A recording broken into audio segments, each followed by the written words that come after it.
बंधु माने सतर्क रुहंतु। आपणक निज परिवार भितरे लुचि रहितिबा 3 जण व्यक्ति आपणक पतन पई अपेक्षा करिसेंती। सेमाने किए, सेमानक सहित आपणकर संपर्क कौन एवं सेमानकर नाम कौन, मु आज एही वीडियो रे सब किछि प्रकाश करबाकू जाउछि। जदि आपण आज सेमानकर परिचय जानिबे नाही, तेबे कालीर सूर्योदय देखिबा अत्यंत कष्टकर होई पारे, किंबा आपण एहाकू आदौ देखि पारिबे नाही, कारण एही 3 जण व्यक्ति अपरिचित नुहंती। से माने आपणक निज परिवार। एही वीडियो रे मु आपणक 3 जण व्यक्तिंक विषय कहिबी, जो माने निज दुख सह्य करि पारिबे, किंतु आपणक जीवन रे खुशीर गोटिए मुहूर्त मध्य देखिबाकू सह्य करि पारिबे नाही। से माने आपणक मृत्यु पाई कामना करंती, आपणक विरोध रे मंत्र करंती एवं बारंबार आपणक प्रयास को नष्ट करि देइछंती। जे पर्यंत एही लोक माने आपणक जीवन रे रहिबे, आपण केबे भी आगको बढ़ी पारिबे नाही। शेष मुहूर्त रे भांगी पड़ुथबा प्रकल्प, बारंबार स्वास्थ्य समस्या एवं आपणक हातरू खसी जाउथबा टंका आपण केबे भाविछंती कि एहा काहेकि घटुची? मु आपणको कहिबाकू चाहे, या पछरे एक निर्दिष्ट व्यक्ति अछंती। जीवन हठात एते नकारात्मक मोड़ काहेकि नेइछि? जेतेबेले आपण उत्तर खोजंती, आपणको प्रायतः कुहा जाए जे एक निर्दिष्ट ग्रह खराब एवं लोक माने आपणको अनंत रीतिनीति एवं प्रार्थना रे फसाई दियंती। किंतु आपणको प्रकृत रे जहा करिबाकू पड़िबो ताहा हेउछि भूल विश्वासर अंधारी काढ़ी दियो एवं जो माने केवल आपणको विषय चिंता करिबार अभिनय करंती, सेमानंको ठारू निजको दूरेई रख। एही भिडियोटी ठीक एपरी लोकों को प्रकाश करिबा पई उत्सर्गीकृत। आमे प्रकाश करिबु जे सेमाने किए होई पारंती। जणे सहकर्मी, जणे पड़ोसी, जणे निकटतम बंधु किंबा जणे संपर्कीय, जो माने आपणको प्रगति, आपणकर सुस्थ संपर्क एवं आपणकर धन संपत्ति रे ईर्ष्यारे जळंती।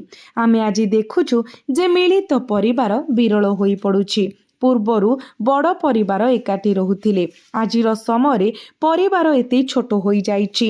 एहार सबुठारु बड़ कारण हेउछि परिवारर सदस्य माने निजे परस्पर को ईर्ष्या करिबा एवं परस्परर प्रगति रे बाधा सृष्टि करिबाकू चेष्टा करिबा आरंभ करिसेंती। एही वीडियो रे आमे आपणको एपरी 3 जण व्यक्तिंक विषय कहिबु, जो माने आपणक पतन पई अपेक्षा करिसेंती, किंतु आपणक नष्टरू से माने कोन लाभ पांती, सेमानकर कोन लाभ, आमे वीडियो रो शेष रे एहा प्रकाश करिबु। एही 3 जण व्यक्ति आपणक जीवन को नष्ट करिबा एवं आपणक काम को नष्ट करिबा पई जे कोनोसी सीमा को जाई पारंती। आपण सेमानंकु किए जानिबा एवं संपूर्ण सत्य को उन्मोचन करिबा पई वीडियोटी को शेष पर्यंत देखिबा आवश्यक। मु एही व्यक्ति मानकु प्रकाश करिबाकू जाउछि, जो माने घासरे साप परी आपणक जीवन रे घेरी रहिछंती। दया करी एही वीडियो को शेष पर्यंत देखिबा पई टिकिए समय दियंतु, अधिक नुहे। किंतु प्रथमे भगवान शिवंकर समस्त सच्चा भक्त जो माने महादेवंक ठारे विश्वास करंती, दया करी वीडियोटी को लाइक करंतु एवं कमेंट बॉक्स रे जय श्री विष्णु, जय महाकाल लेखिबाकू भूलंतु नाही। यह आपणको बहुत सौभाग्य आनी देव। बंधु माने महादेवंकर एही पवित्र श्रावण मासरे तांकर उपस्थिति सहित आपणक घर को आशीर्वाद करिबे। आपण देखिछंती एपरी लोक अछंती जो माने सामान्य कथारे मध्य बहुत तीव्र प्रतिक्रिया प्रकाश करंती। आपण एहा निश्चय देखिथिबे। आपणकर निज परिवार रे एपरी लोक थाई पारंती, जो माने आपणकर कहिबार सामान्यतम कथा को भूल बुझंती। जदि आपण सेमानंकु किछि बुझाइबाकू चेष्टा करंती, से माने पछको हटी पचारुछंती, आपण कोन आमको एबे सिखाइबाकू जाउछंती किंबा कहउछंती आमको मते किछि बुझाइबार आवश्यकता नाही। से माने कहि पारंती मते भाषण देबा पई आपण की, मु दुनिया देखिछि, मु एहा एवं ताहा करिछि एवं विभिन्न प्रकारर जुक्ति देई आसंती। किछि लोक सब बेले विश्वास करंती जे से माने ठीक, जेतेबेले केही सेमानंकु परामर्श दियंती से माने चिड़ी जांती एवं छोट छोट प्रसंग को संपूर्ण भाबरे उड़ाई दियंती। आपणको एपरी लोकंक ठारू बहुत सतर्क रहिबाकू पड़िबो, नचेत आपण जीवन सारा पश्चाताप करिबे। କାରଣ ଏମାନେ ହିଁ ସେହି ଲୋକ ଯେଉଁମାନେ ଆପଣଙ୍କ ପଛ ପଛରେ ଆପଣଙ୍କୁ ଖରାପ କଥା କୁହନ୍ତି। ଏପରି ଲୋକ ଅଛନ୍ତି ଯେଉଁମାନେ ଆପଣଙ୍କ ପ୍ରତିଛବିକୁ ଖରାପ କରିବା ପାଇଁ ଅନ୍ୟମାନଙ୍କ ସହିତ ଷଡ଼ଯନ୍ତ୍ର କରନ୍ତି। ଆପଣ ଭଲ ଭାବରେ ଜାଣନ୍ତି ଯେ ପ୍ରକୃତରେ କିଛି ବ୍ୟକ୍ତି ଆପଣଙ୍କୁ ତଳକୁ ଟାଣିବା ଏବଂ ଆପଣଙ୍କୁ ନଷ୍ଟ କରିବା ପାଇଁ ଷଡ଼ଯନ୍ତ୍ର କରୁଛନ୍ତି। ତଥାପି ଆପଣ ସେମାନଙ୍କର ପଛରେ ଗୋଡ଼ାଇ କିମ୍ବା ସେମାନଙ୍କ କାର୍ଯ୍ୟ ଉପରେ ଆକର୍ଷିତ ହୋଇ ଆପଣଙ୍କ ସମୟ ନଷ୍ଟ କରିପାରିବେ ନାହିଁ, କାରଣ ଆପଣ ନିଜର ଦୈନନ୍ଦିନ ଜୀବନରେ ବ୍ୟସ୍ତ ଅଛନ୍ତି। ଯଦି ଆପଣ ଏହି ଭିଡ଼ିଓକୁ ଶେଷ ପର୍ଯ୍ୟନ୍ତ ଦେଖିବା ପାଇଁ ଟିକିଏ ସମୟ ନିଅନ୍ତି, ତେବେ ଆପଣଙ୍କୁ ଅନ୍ୟତ୍ର ଦେଖିବାକୁ କିମ୍ବା ଉତ୍ତର ପାଇଁ ଏଣେ ତେଣେ ଦୌଡ଼ିବାକୁ ପଡ଼ିବ ନାହିଁ। ମୁଁ ଏଠାରେ ଏହି 3 ପ୍ରକାରର ଲୋକଙ୍କର ପ୍ରକୃତ ସ୍ୱଭାବକୁ ସମ୍ପୂର୍ଣ୍ଣ ଭାବରେ ପ୍ରକାଶ କରିବି। ଯଦି ଆପଣ ସମ୍ପୂର୍ଣ୍ଣ ଭିଡ଼ିଓଟି ଦେଖନ୍ତି, ତେବେ ଆପଣଙ୍କର ପଥରୁ ସମସ୍ତ ପ୍ରତିବନ୍ଧକ ଦୂର ହୋଇଯିବ ଏବଂ ଆପଣଙ୍କ ପାଇଁ ସବୁଠାରୁ ବଡ଼ ବିପଦ ସୃଷ୍ଟି କରୁଥିବା 3 ଶତ୍ରୁ ଆପଣଙ୍କ ଜୀବନରୁ ସମ୍ପୂର୍ଣ୍ଣ ଭାବରେ ଉଭାନ ହୋଇଯିବେ। ଆପଣଙ୍କ ଚାରିପାଖରେ ଏପରି ଲୋକ ଅଛନ୍ତି ଯେଉଁମାନେ ଛୋଟ ଛୋଟ ସଫଳତା ଅପେକ୍ଷା ଶ୍ରେଷ୍ଠ କାର୍ଯ୍ୟ କରନ୍ତି। ସେମାନେ ଯାହା ହାସଲ କରିଛନ୍ତି ତାହା ଉଚ୍ଚ ସ୍ୱରରେ ଘୋଷଣା କରନ୍ତି। ଆପଣ ବହୁତ ବଡ଼ କାମ କରିଛନ୍ତି, ତଥାପି ଆପଣ କେବେ ସେଗୁଡ଼ିକ ବିଷୟରେ ଗର୍ବ କରିନାହାନ୍ତି, ଯାହା ଏକ ପ୍ରଶଂସନୀୟ ଗୁଣ। ତଥାପି ଆପଣଙ୍କୁ ଆପଣଙ୍କର କାମ ଏବଂ ଆପଣଙ୍କର ସମ୍ପର୍କ ଉଭୟରେ ସ୍ୱଚ୍ଛତା ସୁନିଶ୍ଚିତ କରିବାକୁ ପଡ଼ିବ। ଯଦି କେହି ଆପଣଙ୍କ ବିରୁଦ୍ଧରେ ମିଥ୍ୟା ଅଭିଯୋଗ ଆଣନ୍ତି କିମ୍ବା ଆପଣଙ୍କ ବିଷୟରେ ଖରାପ କଥା କୁହନ୍ତି, ଯଦିଓ ସେ ଆପଣଙ୍କର ନିକଟତର କେହି ହୋଇଥାଉ, ଆପଣ ତୁରନ୍ତ ଜବାବ ଦେବା ଉଚିତ। ଏହା ମନେ ରଖ, ଏଥର ଆପଣ ପଛଘୁଞ୍ଚା ଦେବା କିମ୍ବା ଆତ୍ମସମର୍ପଣ କରିବା ଉଚିତ ନୁହେଁ। ଅଭିଯୋଗ ରଖିବା କେବଳ ଆପଣଙ୍କର ଜୀବନକୁ ଦୀର୍ଘକାଳୀନ ଭାବରେ କଷ୍ଟକର କରିଦେବ। ଏହା ବ୍ୟତୀତ ଏକ ବଡ଼ ବିଶ୍ୱାସଘାତକତା ଘଟିବାର ସମ୍ଭାବନା ଅଛି। ତେଣୁ ସତର୍କ ରୁହନ୍ତୁ। ସେମାନେ ଆପଣଙ୍କୁ ଭୁଲ ଡକୁମେଣ୍ଟରେ ଦସ୍ତଖତ କରିବାକୁ ପ୍ରତାରଣା କରିପାରନ୍ତି। ଆପଣଙ୍କୁ ଗୋଟିଏ କଥା କହିବା ବେଳେ ବାସ୍ତବତା ସମ୍ପୂର୍ଣ୍ଣ ଭିନ୍ନ। ଆପଣ ଏକ ବଡ଼ ପ୍ରତାରଣାର ଶିକାର ହୋଇପାରନ୍ତି। ତେଣୁ ବହୁତ ସତର୍କ ରୁହନ୍ତୁ। ମନେ ରଖନ୍ତୁ, ଏହି ବିଶ୍ୱାସଘାତକତା ପଛରେ ଥିବା ବ୍ୟକ୍ତି ଅପରିଚିତ ବ୍ୟକ୍ତି ହେବେ ନାହିଁ। ଏହା ସମ୍ଭବତଃ ଆପଣଙ୍କ ନିଜ ମଣ୍ଡଳୀର କେହି ଜଣେ ହେବେ। ସେହି 3 ପ୍ରକାରର ଲୋକଙ୍କ ମଧ୍ୟରୁ ଜଣେ। ଏହା ବିଷୟରେ ଭଲ ଭାବରେ ଭାବନ୍ତୁ। ଆପଣଙ୍କର କେବେ କାହା ସହିତ ବ୍ୟବସାୟିକ ବିବାଦ ହୋଇଛି କି? ଆପଣ ଦେଖନ୍ତୁ, ବ୍ୟବସାୟୀମାନେ କେତେବେଳେ ସଂଘର୍ଷ କରନ୍ତି, କାରଣ ସମସ୍ତେ ଆଗକୁ ବଢ଼ିବାକୁ ଚାହାନ୍ତି। ଯେତେବେଳେ ଏକ ବ୍ୟବସାୟ ବୃଦ୍ଧି ପାଏ, ଏହା ପ୍ରତିଦ୍ୱନ୍ଦ୍ୱୀ ପାଇଁ ଆଖିର ବିରକ୍ତି ହୋଇପାରେ, ସହ ବ୍ୟବସାୟୀମାନଙ୍କୁ ଶତ୍ରୁରେ ପରିଣତ କରିପାରେ। ଆପଣଙ୍କର କେବେ ପ୍ରେମ ବିବାହ କିମ୍ବା ପ୍ରେମ ସମ୍ପର୍କରୁ ସୃଷ୍ଟି ହୋଇଥିବା ଦ୍ୱନ୍ଦ୍ୱ ହୋଇଛି କି? କେତେବେଳେ ଲୋକମାନେ ପ୍ରେମରେ ବିଶ୍ୱାସଘାତର ସମ୍ମୁଖୀନ ହୁଅନ୍ତି କିମ୍ବା ଅନୁପଯୁକ୍ତ ସମ୍ପର୍କରେ ଗମ୍ଭୀର ବିବାଦର ସମ୍ମୁଖୀନ ହୁଅନ୍ତି। ଏହା ସହିତ ଆପଣ କାହାକୁ ଟଙ୍କା ଦିଅନ୍ତି କି?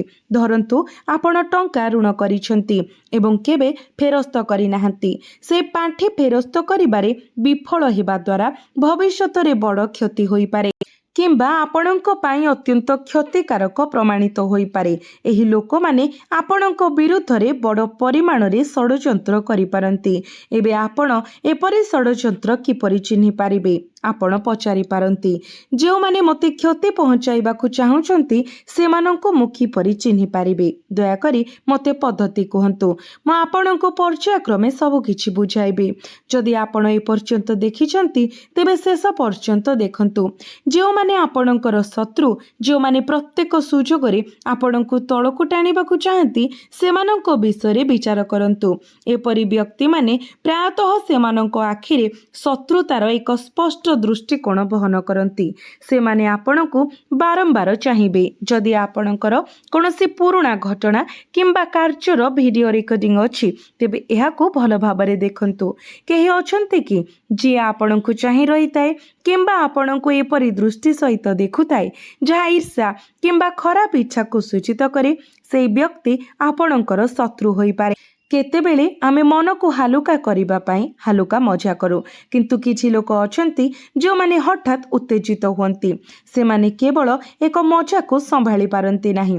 ଏହା ମୂଳ କାରଣ। ଏକ ପରିସ୍ଥିତି ଶୀଘ୍ର ବିପଦପୂର୍ଣ୍ଣ ହୋଇପାରେ। ଏହା ମନେ ରଖନ୍ତୁ।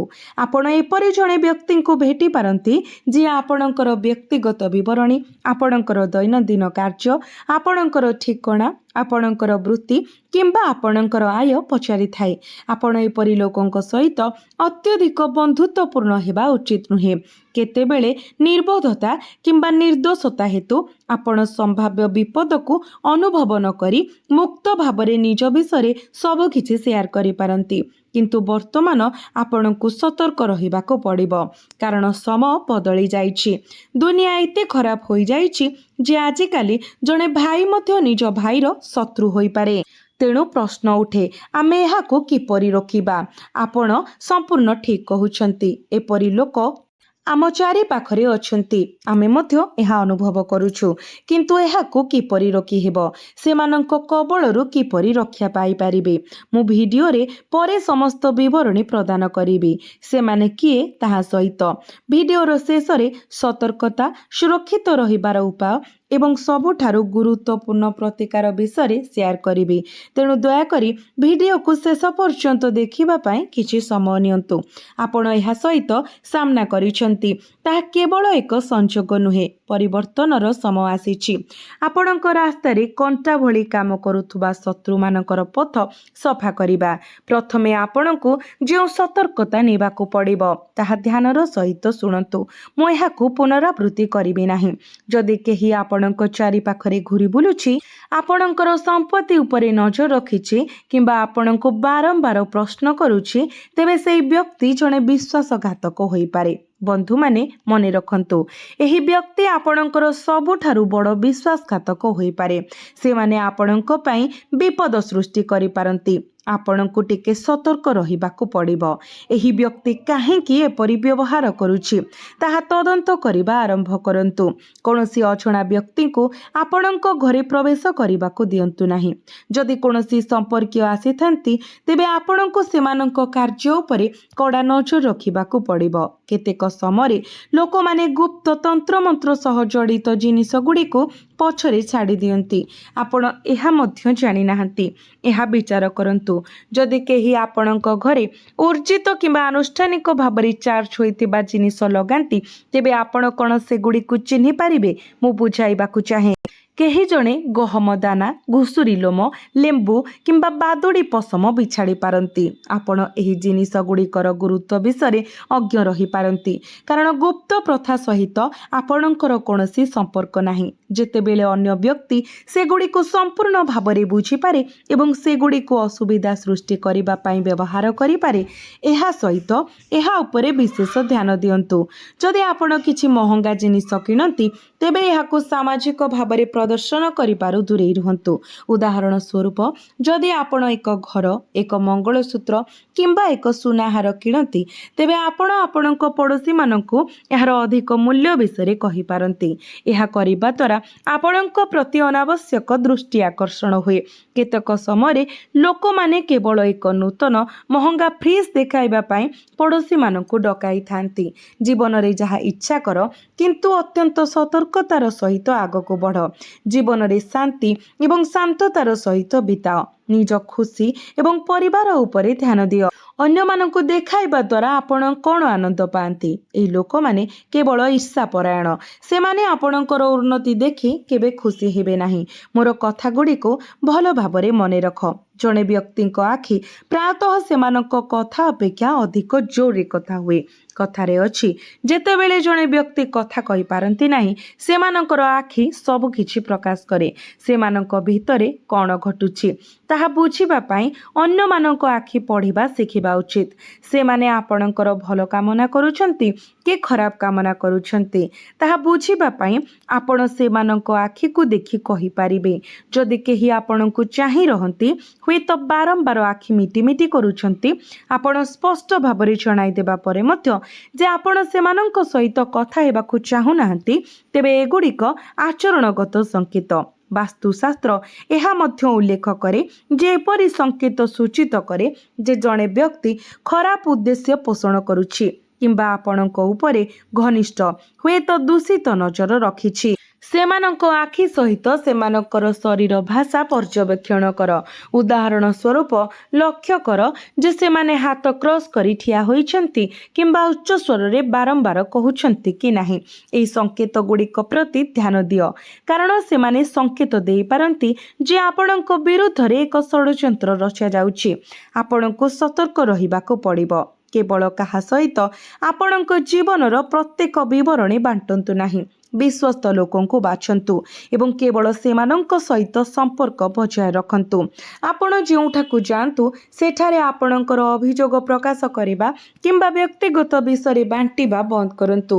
ଏହା ବ୍ୟତୀତ ଆପଣଙ୍କର ଯେକୌଣସି ଗୁରୁତ୍ୱପୂର୍ଣ୍ଣ ଡକ୍ୟୁମେଣ୍ଟକୁ ସୁରକ୍ଷିତ ରଖନ୍ତୁ। ସେଗୁଡ଼ିକୁ କାରଣ ଚୋରି ହେବାର ଆଶଙ୍କା ଅଛି ଯାହା ଆପଣଙ୍କ ପାଇଁ ଏକ ଗୁରୁତ୍ୱପୂର୍ଣ୍ଣ ବିପଦ ସୃଷ୍ଟି କରିପାରେ। ଭିଡ଼ ସାର୍ବଜନୀନ ସ୍ଥାନରେ ସତର୍କତା ଅବଲମ୍ବନ କର ଏବଂ ଅନ୍ୟମାନଙ୍କ ସମ୍ମୁଖରେ ଦେଖାଇ ହେବାକୁ ଏଡ଼ାନ୍ତୁ ନଚେତ୍ ଆପଣ ଗଭୀର ଭାବରେ ଅନୁତାପ କରିବେ। ଏବେ ମୁଁ ଆପଣଙ୍କୁ ସେହି 3 ଜଣଙ୍କର ନାମ ପ୍ରକାଶ କରିବି। ସେମାନଙ୍କୁ ଜାଣିବା ଦ୍ୱାରା ଆପଣଙ୍କୁ ସମସ୍ତ ପ୍ରକାରର ବିପଦକୁ ଏଡ଼ାଇବାରେ ସାହାଯ୍ୟ ମିଳିବ କାରଣ ଆପଣ ଯେଉଁ ବିପଦର ସମ୍ମୁଖୀନ ହେଉଛନ୍ତି ତାହା କେବଳ ଏହି 3 ଜଣଙ୍କ ଠାରୁ। ସେମାନଙ୍କ ବ୍ୟତୀତ ଆପଣ ଅନ୍ୟ କାହାଠାରୁ କୌଣସି ବିପଦର ସମ୍ମୁଖୀନ ହେଉନାହାନ୍ତି। ମୂଳତଃ ଯଦି ଆମେ ଏହି 3 ଜଣଙ୍କୁ ଚିହ୍ନଟ କରୁ ତେବେ ଏହା ଯୁକ୍ତିଯୁକ୍ତ ଯେ ଆମର ଜୀବନ କେବଳ ସଫଳତାରେ ପରିପୂର୍ଣ୍ଣ ହେବ। ତେଣୁ ମୁଁ ପ୍ରଥମ ନାମ ପ୍ରକାଶ କରିବାକୁ ଯାଉଛି। ଦୟାକରି ବହୁତ ଧ୍ୟାନ ଦେଇ ଶୁଣନ୍ତୁ। ପ୍ରଥମ ବ୍ୟକ୍ତି ଆପଣଙ୍କର ନିକଟତର ଯିଏ ବିପଦ ସୃଷ୍ଟି କରେ ତାଙ୍କର ନାମ ଇଂରାଜୀ ଅକ୍ଷର M ସହିତ ଆରମ୍ଭ ହୁଏ। M ଏହି ବ୍ୟକ୍ତି ଜଣେ ନିକଟ ସମ୍ପର୍କୀୟ କିମ୍ବା ଏକ ବିଶେଷ ଦୀର୍ଘକାଳୀନ ବନ୍ଧୁ ହୋଇପାରେ। ଆପଣ କହିପାରନ୍ତି କିନ୍ତୁ ମୋ ନିଜ ଘରେ M ନାମରେ ଜଣେ ଅଛନ୍ତି ଏବଂ ମୁଁ ସେମାନଙ୍କୁ ସନ୍ଦେହ କରିପାରିବି ନାହିଁ। ସେମାନେ ବର୍ଷ ବର୍ଷ ଧରି ମୋ ସହିତ ଅଛନ୍ତି। କେବଳ ବର୍ତ୍ତମାନ ନୁହେଁ ସେମାନେ ଜଣେ ପୁରୁଣା ବନ୍ଧୁ ଯାହାଙ୍କୁ ମୁଁ ମୋର ଜୀବନ ଅପେକ୍ଷା ଅଧିକ ବିଶ୍ୱାସ କରେ। ତଥାପି ମୁଁ ଆପଣଙ୍କୁ ଅନୁରୋଧ କରୁଛି ଯେ ଏକ ସଙ୍କଟ ସମୟରେ ସେହି ବନ୍ଧୁଙ୍କୁ ମନେ ପକାଇବା। ଯେତେବେଳେ ଆପଣ ଝଡ଼ ମଧ୍ୟରେ ଫସିଯାଆନ୍ତି ସେମାନଙ୍କୁ ଡାକନ୍ତୁ। ଯଦି ସେମାନେ ଆପଣଙ୍କ ପାଖରେ ଠିଆ ହୁଅନ୍ତି ତେବେ ସେମାନେ ପ୍ରକୃତରେ ଆପଣଙ୍କର କିନ୍ତୁ ଯଦି ସେମାନେ ଦୂରେଇ ଯାଆନ୍ତି ତେବେ ବୁଝି ନିଅନ୍ତୁ ଯେ ଆପଣ ବିଶ୍ୱାସଘାତକର ସାମ୍ନା କରୁଛନ୍ତି କାରଣ ଗ୍ରହ ପରିବର୍ତ୍ତନ ଅନୁସାରେ M ନାମର ଜଣେ ବ୍ୟକ୍ତି ଆପଣଙ୍କ ପାଇଁ ବିପଦ ସୃଷ୍ଟି କରନ୍ତି। ସେମାନେ ଆପଣଙ୍କର ପତନ ପାଇଁ ଅପେକ୍ଷା କରିଛନ୍ତି ଏବଂ ଆପଣଙ୍କ ବିରୁଦ୍ଧରେ ଏକ ଷଡ଼ଯନ୍ତ୍ର ରଚନା କରୁଛନ୍ତି। ଏବେ ଆସନ୍ତୁ ଜଣେ ସହକର୍ମୀ ଜଣେ ବ୍ୟବସାୟିକ ପ୍ରତିଯୋଗୀ କିମ୍ବା ଆପଣଙ୍କର କାର୍ଯ୍ୟକ୍ଷେତ୍ରରେ ଥିବା କାହାକୁ ବିଚାର କରିବା। ସେହି ବ୍ୟକ୍ତିର ନାମ R ଅକ୍ଷରରୁ ଆରମ୍ଭ ହୁଏ। ସେ ଅତ୍ୟନ୍ତ ନିର୍ଦ୍ଦୋଷ ଦେଖାଯାଉଛି। ଏପରି ସମୟ ଆସିଛି ଯେତେବେଳେ ଆପଣ ଏହି ବ୍ୟକ୍ତିକୁ ଟଙ୍କା ଦେଇଥିଲେ କିମ୍ବା ସେମାନଙ୍କ ସହିତ ଆପଣଙ୍କର ପ୍ରକଳ୍ପ ଗୁଡ଼ିକୁ ମଧ୍ୟ ସେୟାର କରିଥିଲେ ଏକାଠି ଆଗକୁ ବଢ଼ିଥିଲେ ଆପଣ ପ୍ରୟାସ କରିଥିଲେ କିନ୍ତୁ ସେମାନଙ୍କର ଏକମାତ୍ର ଉଦ୍ଦେଶ୍ୟ ହେଉଛି ଆପଣଙ୍କୁ ଆପଣଙ୍କ ପଦବୀରୁ ତଳକୁ ଆଣିବା ଏବଂ ଆପଣଙ୍କର ଆଶାଜନକ ଭବିଷ୍ୟତକୁ ନଷ୍ଟ କରିବା। ତେଣୁ ଆପଣଙ୍କୁ ଏହି ବ୍ୟକ୍ତିଙ୍କ ପ୍ରତି ସତର୍କ ରହିବାକୁ ପଡ଼ିବ ଯାହାଙ୍କ ନାମ R ଅକ୍ଷରରୁ ଆରମ୍ଭ ହୁଏ ନଚେତ୍ ଆପଣଙ୍କୁ ଦିଆଯାଇଥିବା ପରାମର୍ଶକୁ ନ ମାନି ଆପଣ ପରେ ଅନୁତାପ କରିବେ ଏବଂ ଆପଣଙ୍କ ଜୀବନରେ ଅନେକ ଅସୁବିଧା ଆରମ୍ଭ ହେବ। ସବୁକିଛି ଏହି ବ୍ୟକ୍ତିଙ୍କ ଦ୍ୱାରା ହିଁ ହୋଇଛି। ଏବେ ମୁଁ ଆପଣଙ୍କୁ ଜଣେ ମହିଳାଙ୍କ ବିଷୟରେ କହିବାକୁ ଚାହେଁ ସମ୍ଭବତଃ ଜଣେ ପଡ଼ୋଶୀ। ଆପଣ ଦେଖନ୍ତୁ ଆମ ଘରର ମହିଳାମାନେ ପଡ଼ୋଶୀ ମହିଳାଙ୍କ ସହିତ ବାରମ୍ବାର କଥାବାର୍ତ୍ତା କରିବା ସାଧାରଣ କଥା। କ'ଣ ରୋଷେଇ ହୋଇଛି, ପରିବାରରେ କ'ଣ ଘଟୁଛି, କିଏ ବୁଲିବାକୁ ଆସିଛି କିମ୍ବା କିଏ ବାହାରକୁ ଯାଇଛି ସେ ବିଷୟରେ ଆଲୋଚନା କରିବା। ସେମାନଙ୍କ ମଧ୍ୟରେ ଜଣେ ପଡ଼ୋଶୀ ଅଛନ୍ତି ଯାହାଙ୍କର ନାମ P ସହିତ ଆରମ୍ଭ ହୁଏ। ଆପଣ ଭାବୁଥିବେ ଯେ ଏହା ଆପଣଙ୍କ ନିଜ ରାଶି ସହିତ ମେଳ ଖାଉଛି କିନ୍ତୁ ଧ୍ୟାନ ଦେଇ ଶୁଣନ୍ତୁ। ଆପଣଙ୍କ ପାଖରେ ରହୁଥିବା P ନାମକ ଏହି ମହିଳା ଆପଣଙ୍କ ପାଇଁ ବଢ଼ୁଥିବା ବିପଦ ସୃଷ୍ଟି କରୁଛନ୍ତି। ତାଙ୍କର ମନ୍ଦ ଉଦ୍ଦେଶ୍ୟ ରହିଛି ଏବଂ ତା ବ୍ୟତୀତ ତାଙ୍କର କଥା କହିବାର ଶୈଳୀ ବହୁତ କଠୋର। ସେ ପ୍ରାୟତଃ କାହାକୁ ଅଭଦ୍ର କିମ୍ବା କଟୁ ମନ୍ତବ୍ୟ ଦିଅନ୍ତି। ସେ ଆପଣଙ୍କ ବିରୁଦ୍ଧରେ ସକ୍ରିୟ ଭାବରେ ଷଡ଼ଯନ୍ତ୍ର କରୁଛନ୍ତି। ଗୁପ୍ତ ଅଭ୍ୟାସ କିମ୍ବା ନକାରାତ୍ମକ ରୀତିନୀତି ବ୍ୟବହାର କରି ଆପଣଙ୍କୁ ତଳିତଳାନ୍ତ କରିବା ଏବଂ ନଷ୍ଟ କରିବା ପାଇଁ। ଆପଣ ଭାବିପାରନ୍ତି, ମୁଁ କେବେ ତା ପ୍ରତି କ'ଣ ଭୁଲ କରିଛି? ପ୍ରକୃତରେ ସତ୍ୟ ହେଉଛି କିଛି ଲୋକ ଆପଣଙ୍କର ପତନ ଯୋଜନା କରୁଛନ୍ତି, କାରଣ ସେମାନେ ଆପଣଙ୍କୁ ଶତ୍ରୁ ଭାବରେ ଦେଖନ୍ତି, ଯଦିଓ ଆପଣ ସେମାନଙ୍କର କୌଣସି କ୍ଷତି କରିନାହାନ୍ତି। ତେଣୁ ଏହି ବ୍ୟକ୍ତିଙ୍କ ଠାରୁ ଆପଣ ଯଥାସମ୍ଭବ ସତର୍କ ରୁହନ୍ତୁ।